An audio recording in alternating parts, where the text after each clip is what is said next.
Students, आज हम नया चैप्टर शुरू कर रहे हैं, डाइवर्सिटी इन या ऑफ प्लांट फंक्शंस। सबसे पहले लफ्ज़ी तर्जुमा देखें। डाइवर्सिटी का मतलब है अक़साम, वैरायटी, तरीके इन प्लांट फंक्शन। प्लांट्स के फंक्शंस में क्या वैरायटी है, किस तरह से फंक्शन करते हैं, कौन कौन से फंक्शंस करते हैं। ये बज़ाहिर एक आम आदमी के नज़दीक प्लांट तो कोई काम ही नहीं कर रहे, खड़े हैं ना, जब भी देखो खड़े हैं, हिलजुल नहीं रहे हैं, तो हम समझेंगे ये काम नहीं कर रहे हैं, लेकिन काम तो कर रहे हैं। क्या क्या काम करते हैं? ग्रो कर रहे हैं, फल उगाते हैं, लाइफ साइकिल चलाते हैं। अंदर जाके देखें तो फोटोसिंथेसिस कर रहे हैं, जिसमें कार्बन डाइऑक्साइड एब्जॉर्ब कर रहे हैं, ऑक्सीजन प्रोड्यूस करके रिलीज करते हैं। इसी तरह नीचे देखें तो रूट के जरिए ज़मीन के साथ जमे हुए हैं, एंकर्ड हैं, और उन्हीं रूट्स के जरिए ज़मीन से पानी और मिनरल्स वगैरह एब्जॉर्ब करके ऊपर ला रहे हैं। ऊपर ले जाके खुराक बना के खुराक को फिर ट्रांसपोर्ट करके नीचे ऊपर, यानी एक दुनिया आबाद है, वहाँ एक्टिविटीज़ का एक सिलसिला प्लांट के अंदर जारी है। ये सारे फंक्शंस हैं।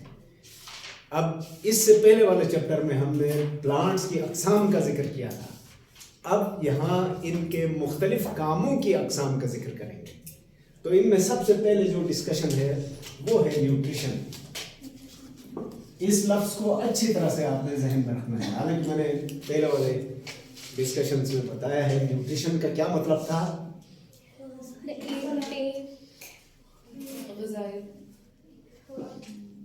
आज के बाद अगर ग़िज़ायत कहा तो मुझसे बुरा करूँगा, ये याद रखने के लिए कह रहा हूँ बेटा, क्योंकि ये शुरू में हमारे साथ ये इशू है कि लफ्ज़ का तर्जुमा बताया, उसी पर हम खुश हो जाते हैं। ये 3 जुमले याद रखना है, 3 लफ्ज़ याद रखना है। न्यूट्रिशन का मतलब है searching, obtaining and utilization of food.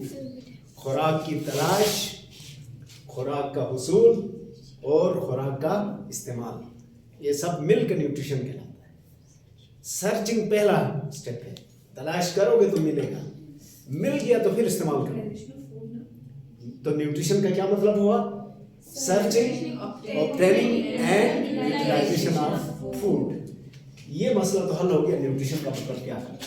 अब न्यूट्रिशन के लिए हमने फूड का लफ्ज़ इस्तेमाल किया, फूड के बदले आप न्यूट्रिएंट का लफ्ज़ भी इस्तेमाल कर सकते हैं या न्यूट्रिएंट्स कह सकते हैं। अब न्यूट्रिएंट क्या है, इसका भी एक आसान तर्जुमा है, एक थोड़ा सा मुश्किल तो नहीं कहेंगे। Nutrients are the components of food. खुराक के अज्जा को न्यूट्रिएंट्स कहते हैं, या nutrients are the substances, either molecules, atoms or ions, which help plants to perform different functions.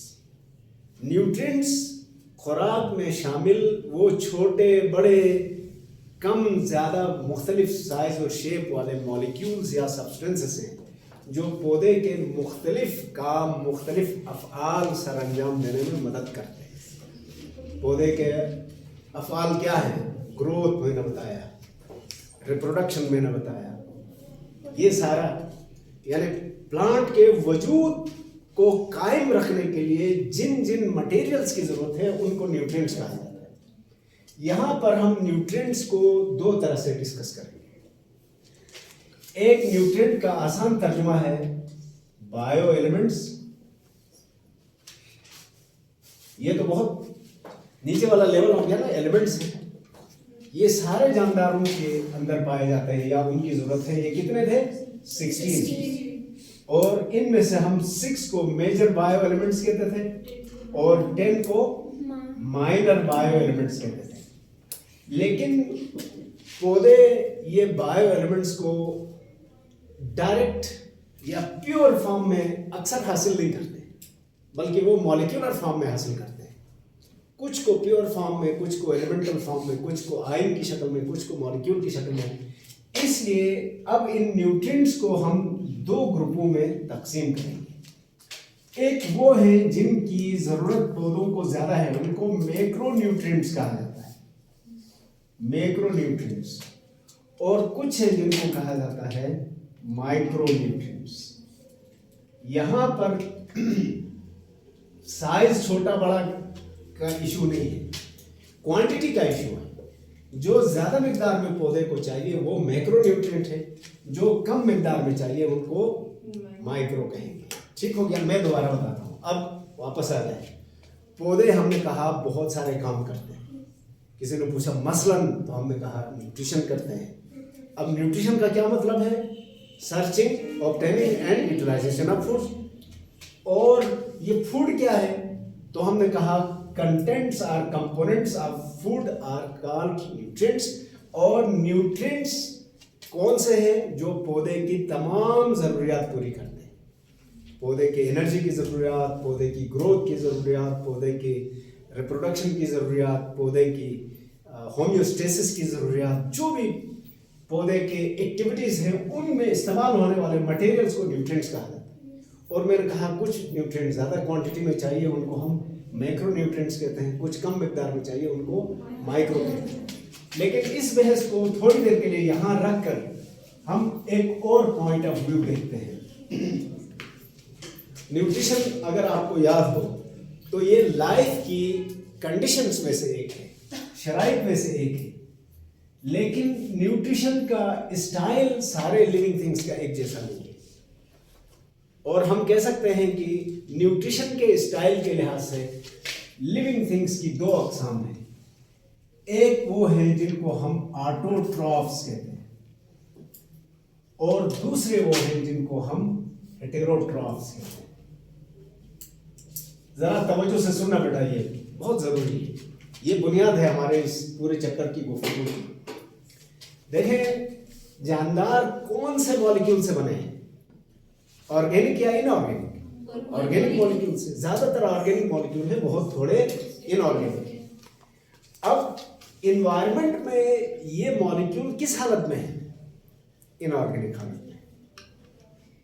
तो जो जानदार इन्वायरमेंट से इनऑर्गेनिक मॉलिक्यूल्स को हासिल करके खुद अपनी जरूरत के मुताबिक ऑर्गेनिक में तब्दील करे उसको ऑटोट्रॉफ कहते हैं। और जो ऐसा नहीं करते, ऑटोट्रॉफ से लेकर अपनी जरूरत पूरी करते हैं, उनको हेटेरोट्रॉफ कहते हैं। मैं क्लियर कर पाया? ये दोबारा बताता हूँ सर। तो दुनिया में ऑटोट्रॉफ ज्यादा है या हेटेरोट्रॉफ? हेटेरोट्रॉफ ज्यादा है। एक मिनट के लिए बेटा इसको जरा बंद करें तो मैं तो मैं बात कर रहा था न्यूट्रिएंट हर जानदार की जरूरत है, और ये नेचर में इनऑर्गेनिक फॉर्म में है। जबकि जानदार, उनमें से जानदारों का वो ग्रोह जो इनऑर्गेनिक न्यूट्रिएंट्स को जिस्म में लेके ऑर्गेनिक में तब्दील करे, उनको ऑटोट्रॉफ कहते हैं। जो ऐसा ना कर सके उसको हेटेरोट्रॉफ कहते हैं। तो हेटेरोट्रॉफ ऑटोट्रॉफ से अपने न्यूट्रिएंट्स लेते हैं या ऑर्गेनिक मॉलिक्यूल्स लेते हैं। और अब जो प्लांट किंगडम है, प्लांट्स ऑटोट्रॉफ है। तो कमाल तो इनका है कि माहौल में फैले हुए इनऑर्गेनिक न्यूट्रिएंट्स को ये इकट्ठा करके और फिर ऑर्गेनिक में तब्दील करते हैं। फिर न सिर्फ खुद इस्तेमाल करते हैं बल्कि दूसरों को भी देते हैं। अब बुक से थोड़ा सा हट के मैं डिस्कशन करूं, एक जरूरी डिस्कशन है ये भी, जरा देखें। प्लांट के जो सबसे डोमिनेंट ग्रुप है, 4 हिस्से थे: रूट, स्टेम, लीफ और फ्लावर। इन सब के काम तकसीम है। पौधों को बेसिकली चाहिए बायो एलिमेंट्स। बायो एलिमेंट्स है 16। उनमें से 2 बायो एलिमेंट्स कार्बन और ऑक्सीजन, ये एयर से लिए जाते हैं। एयर से कार्बन ली जाती है कार्बन डाइऑक्साइड की शक्ल में, ऑक्सीजन ली जाती है O2 की शक्ल में। तो 16 बायो एलिमेंट्स में से ये 2 बायो एलिमेंट्स एयर से लिए गए, इनको हम क्या कहेंगे? गैसेस। गैसेस है ना ये। बाकी कितने बचे? 14। 14 में से एक एलिमेंट हाइड्रोजन सॉइल से लिया जाता है H2O की शक्ल में। सॉइल से ये रूट एब्जॉर्ब करेंगे, ऑक्सीजन उधर से भी लिया जा रहा था, इधर से भी लिया जा रहा था, तो 3 एलिमेंट्स हो गए। इन 3 के अलावा जितने हैं 13, कौन से? कार्बन, ऑक्सीजन और हाइड्रोजन के अलावा बाकी जो 13 बायो एलिमेंट्स हैं ये सॉइल में मौजूद हैं इनऑर्गेनिक हालत में। इनको कहा जाता है कलेक्टिवली, इनको minerals, I am sorry, minerals कहते हैं। असल में एक गलतफहमी हो सकती है, इसलिए मैं यहाँ बुक से थोड़ा सा हट के बात करने की कोशिश की। मिनरल कहते हैं तो हमारे जहन में नमकियात, उर्दू तर्जुमा करो तो नमकियात का हो तो नमक, नमक से आगे हमारी सोच नहीं जाती। और अगर किसी कीमती पत्थर के कारोबारी को कहो तो मिनरल से मुराद मादनियात, महंगे पत्थर, जेम स्टोन कहता है। यहाँ बायोलॉजी में मिनरल से मुराद वो नहीं है। All the bio elements except these 3 found in soil are collectively termed as minerals. तो आज के बाद बायोलॉजी के हवाले से मिनरल कहा जाए तो आप क्या समझे? Bio elements. कितने बायो एलिमेंट्स? 13। और ये 13 बायो एलिमेंट्स पौधा डायरेक्ट एब्जॉर्ब नहीं कर सकता, ये पानी में हल करके एब्जॉर्ब करेगा। तो प्लांट का कमाल ये है बेटा कि बायो एलिमेंट्स यानी मिनरल्स को पानी में हल करके रूट के जरिए एब्जॉर्ब करके लीफ में लाता है। लीफ में ये 2 गैसेस ऑलरेडी आ गई हैं, अब इनको जोड़ के ऑर्गेनिक मॉलिक्यूल में तब्दील कहाँ किया जाएगा? लीफ में। लीफ बना ही इसीलिए, या ग्रीन पार्ट्स में। अब उसके बाद जब ये ऑर्गेनिक मॉलिक्यूल्स बन जाएंगे तो उसी को हम फूड कहते हैं। अब वो फूड ट्रांसपोर्ट की जाएगी फ्लावर को भी, स्टेम को भी, रूट को। तो पौधों का ये कमाल है कि ये इनऑर्गेनिक मिनरल्स को सॉइल से एब्जॉर्ब करके लीफ तक पहुंचा के फिर उसको ऑर्गेनिक में कन्वर्ट कर सकते हैं। ऑटोट्रॉफ इसीलिए, समझ आ गया ना? बाकी ऐसा नहीं कर सकते, इसलिए पौधों को हम खा जाते हैं। अच्छा, अब यहां पर जो मिनरल्स हैं मेनली तो यही हैं। इधर जो डिस्कशन है इनमें मिनरल्स और इन बायो एलिमेंट सबको मिलाकर मैक्रो न्यूट्रिएंट्स और माइक्रो न्यूट्रिएंट्स कहा। और यहाँ जो मैक्रो हैं उनको मैक्रो इसलिए कहा गया कि वो 1% से ज़्यादा चाहिए पौधे को, जो 1% से कम हो या 0.1% से कम हो उनको माइक्रो कहा। तो ये देखते हैं इनमें से कौन क्या करता है। यहाँ मैं आपको एक छोटा सा फर्क और बता देता हूँ, उसके बाद आप बुक पढ़ के खुद समझ सकते हैं। जिनको भी मैक्रो न्यूट्रिएंट कहा गया है, अब आपको अंदाजा हो गया ना, न्यूट्रिएंट से मुराद दरअसल बायो एलिमेंट ही है, लेकिन दूसरा नाम दिया गया न्यूट्रिएंट्स। मैक्रो न्यूट्रिएंट्स 3 काम कर सकते हैं, 3 काम कर सकते हैं। पहला काम हेल्प इन ग्रोथ, ये ग्रोथ में मदद करेंगे। यानी ये ग्रोथ का मतलब क्या है? पौधे के जिस्म का हिस्सा बनते हैं। मेरी बात पर गौर नहीं किया बेटा, देखा जरा तवज्जो करें। मैक्रो न्यूट्रिएंट 3 काम कर सकते हैं। पहला काम हेल्प इन ग्रोथ और used in growth. Used in growth का मतलब क्या है कि प्लांट के वजूद का हिस्सा बने, जिस्म का हिस्सा बने हैं, तो ये ज्यादा मिकदार में चाहिए ना। मसलन एक सफेदा बन रहा है 200 फुट का, तो उसको कितना न्यूट्रिएंट चाहिए होगा मैक्रो, ताकि उसका पूरा वजूद बन सके। दूसरा काम ये क्या करते हैं? Ion balance. इनकी एक और ड्यूटी ये है कि सेल्स के अंदर नेगेटिव पॉजिटिव आयंस की एक मुनासिब मिकदार होनी चाहिए और ये बैलेंस में होना चाहिए। अगर ये बैलेंस कम ज्यादा हुआ तो जानदार का वजूद खतरे में पड़ जाए। और ये जो मैक्रो न्यूट्रिएंट्स हैं, इनका दूसरा काम ये हो सकता है कि ये आयन बैलेंस का किरदार करते हैं, होमियोस्टेसिस कायम करते हैं या इक्विलिब्रियम मेंटेन करते हैं। तीसरा फंक्शन है इनका एंजाइम एक्टिवेटर्स। इनमें से बहुत सारे एंजाइम के एक्टिवेटर्स बनते हैं। यहां मैं आपको फिर पीछे ले जाता हूं। एंजाइम में हमने कोफैक्टर पढ़ा था। Yes sir. कोफैक्टर कितनी तरह के थे? तीन तरह के थे, activator, prosthetic group, coenzyme. Activator से याद आया, जी सर। उसकी डेफिनेशन में भी ये कहा था कि वो इनऑर्गेनिक होते हैं, कहा था ना। तो ये एक्टिवेटर का काम करते हैं। जब तक एक्टिवेटर अटैच नहीं होगा वो होलो एंजाइम नहीं होगा, apo enzyme. Apo means inactive और होलो मींस एक्टिवेटर। तो यानी ये एंजाइम को एक्टिवेट करने में मदद करते हैं। इसके बरक्स इसीलिए ये ज्यादा मिकदार में चाहिए। माइक्रो क्या करते हैं? माइक्रो ग्रोथ में अमूमन इस्तेमाल नहीं होता। ये या तो आयन बैलेंस का किरदार अदा करेंगे या फिर एंजाइम एक्टिवेटर्स होंगे।